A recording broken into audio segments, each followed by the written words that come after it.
Miquel Martí i Pol. La noia rossa que treballa als aspis espera un fill per la tardor. Passeja un ventre heroic i té els peus tan inflats que s'ha hagut d'estripar les espardenyes.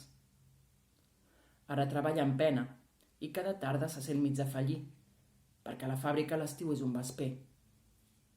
Quan l'aspi volta li roda el cap i tanca els ulls.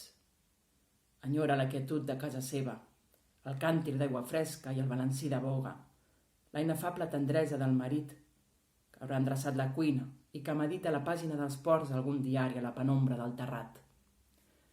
I el lent passeig de cada tarda de diumenge.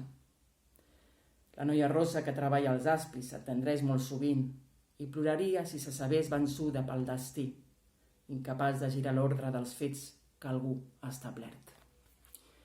Quan vingui la tardor tindrà el fill desimbolt i agosarat, que en fer-se gran serà potser paleta i cantarà enfilat a les bastides com un home senzill que no tem res.